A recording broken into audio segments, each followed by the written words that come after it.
Olá pessoal, eu sou o professor Janderson Vaz e vamos iniciar nossos trabalhos na disciplina de Análise das Demonstrações Contábeis. Essa disciplina é uma disciplina muito importante, né? Nós já vimos a disciplina Noções de Contabilidade e lá nós já entendemos o papel das demonstrações contábeis, né? De informar, de apresentar informações úteis para a tomada de decisões no ambiente organizacional. Ok, então as demonstrações contábeis vão apresentar um relatório detalhado das informações a respeito das finanças das empresas. Tudo bem.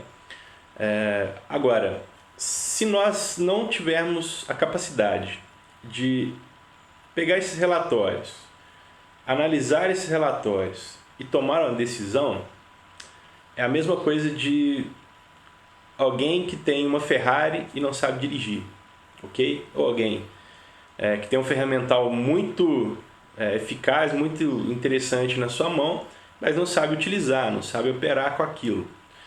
Então, as demonstrações contábeis, sem uma correta análise ou sem uma interpretação pormenorizada das suas informações, não vai servir para nada, não vai ter utilidade alguma, será apenas um papel morto em cima da mesa de alguém. Então nós vamos começar a tentar compreender melhor essas informações contábeis e chegar a algumas conclusões a respeito dessas informações contábeis. Na disciplina de Noções de Contabilidade, nós já fizemos um certo exercício de analisar algumas informações presentes nas demonstrações contábeis, né? Mas essas análises ficaram muito soltas, muito vagas, né? A gente simplesmente tentou, de repente, avaliar o total de origem de recursos, aplicações de recursos de curto prazo, diferenciá-las das aplicações de recursos de longo prazo e por aí vai.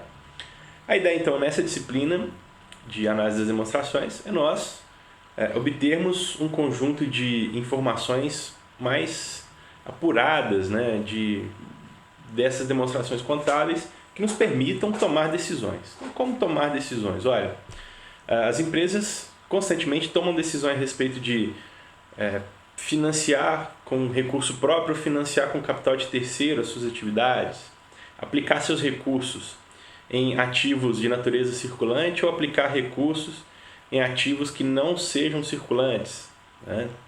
Aplicar recurso no caixa ou aplicar recurso em estoque. Todas essas decisões elas vão impactar no resultado da empresa, né? Na lucratividade da empresa, no retorno que a empresa traz para o seu acionista, para o seu sócio. Então é importante que essas decisões sejam tomadas com critérios, né? com um certo nível de certeza, ok? Então nós vamos ver aqui como obter esse nível de certeza, como obter uma tomada de decisão mais acertada. E aí nós temos algumas técnicas para analisar as demonstrações contábeis. Basicamente aqui na disciplina nós vamos ver duas técnicas, né? As análises horizontal e vertical, que nós acabamos às vezes classificando como uma única técnica, né? Essa análise vertical e horizontal. E nós vamos ver também a análise por meio de índices. Então, a análise por meio de índices nós vamos tentar retirar das informações contábeis indicadores, né? Tendências, olha, um único valor que represente uma ideia a respeito de um negócio. Então essa vai ser a intenção. Na análise vertical e horizontal, nós vamos tentar compreender a forma de aplicação de recursos da empresa, a forma de obtenção de recursos, a proporção que cada elemento tem no seu resultado e a evolução disso ao longo do tempo. Tá certo? Ok, antes de nós começarmos então a tentar estudar as demonstrações contábeis ou a análise dessas demonstrações contábeis, é muito importante que nós tenhamos algumas coisas, algumas questões em mente, né? Que nós possamos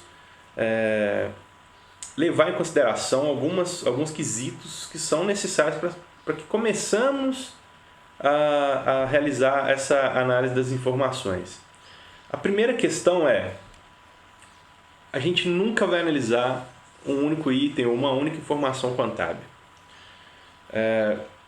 Acho que de repente alguma disciplina da área de gestão da informação, ou de processo de informação, sistema de informação, nós sempre vemos a diferença entre dados e informações.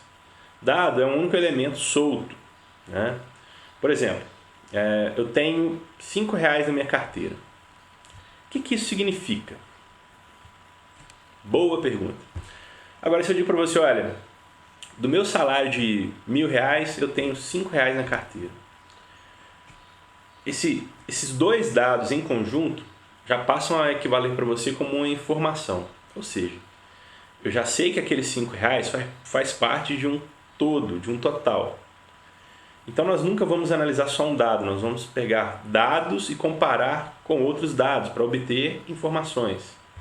E dentro dessa linha de raciocínio, é importante que nós consideramos nunca um único indicador ou nunca uma única análise, né? Nós temos que analisar vários elementos da situação patrimonial e dos resultados de uma empresa para obter comparações, né? Para verificar se um elemento faz sentido dentro de um contexto ou não. Além disso, nós também temos a necessidade de analisar o desempenho da organização, ou se nós formos fazer uma análise por meio de índices, é muito interessante. Vamos pensar que seria inevitável, que não tem como fazer uma análise sem proceder dessa forma. É importantíssimo que nós comparamos os dados que nós obtemos com dados de períodos anteriores. Basicamente, as informações contábeis elas se referem a dados passados. Então, quando eu tenho um balanço patrimonial, aquele balanço patrimonial reflete uma realidade que já foi passada, né? Um ponto do tempo anterior ao presente. Então, é importante que eu analise essa informação a respeito do balanço, comparando com balanços anteriores, com dados de balanços anteriores. Vou analisar uma demonstração do resultado do exercício. É muito importante que eu analise essa demonstração do resultado do exercício em comparação a exercícios anteriores, né? E a literatura já recomenda que as análises sejam feitas com, no mínimo, 3 demonstrações. Então, olha, se eu vou fazer uma análise do balanço patrimonial, no mínimo eu vou analisar 3 exercícios, 3 anos, né? E aí a gente diz no mínimo. O ideal, inclusive, é que sejam feitas mais análises. Você analise 5, 10 anos, se possível, ou ainda mais tempo. O máximo de informações possíveis sempre é o melhor. Outro detalhe também que é importante a gente levar em consideração, que nós temos que considerar o contexto que essas informações estão inseridas. Como assim analisar o contexto? Olha, eu não vou fazer uma análise de uma empresa e isolar ela do mundo. Ela vive em um contexto, a empresa vive em um contexto. Qual é esse contexto? Pode ser um contexto econômico maior. Então, olha, a minha empresa está situada no Brasil. O Brasil está vivendo um período de crise econômica. Então, de repente, isso pode afetar as finanças da minha empresa.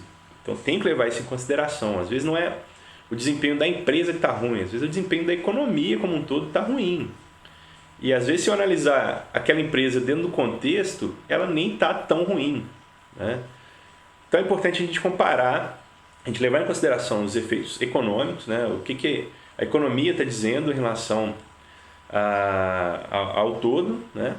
E ainda, né, vou analisar empresas, e quando eu vou fazer uma análise de uma empresa, é importante que eu faça a comparação dessa empresa com outras empresas do mesmo setor, do mesmo segmento. Então, eu não vou ficar comparando uma empresa industrial, né, com um banco. São setores muito diferentes, que têm índices diferentes, que têm liquidez diferente, que têm forma de financiamento muito diferente. Então é importante que nós levemos em consideração esses aspectos. Então, nas próximas videoaulas dessa semana, nós vamos compreender, né, a análise vertical e a análise horizontal, que estão lá na unidade 2 da apostila. E, na sequência, nós vamos também fazer o estudo aí do conteúdo da unidade 3, né? E aí nós vamos fazer vários vídeos, um para cada grupo de índices que nós vamos estudar dentro da unidade 3. Então, desde já, desejo você bons estudos e que você leve em consideração esses aspectos que nós apresentamos aqui nessa aula introdutória. Ok? Um abraço e até mais.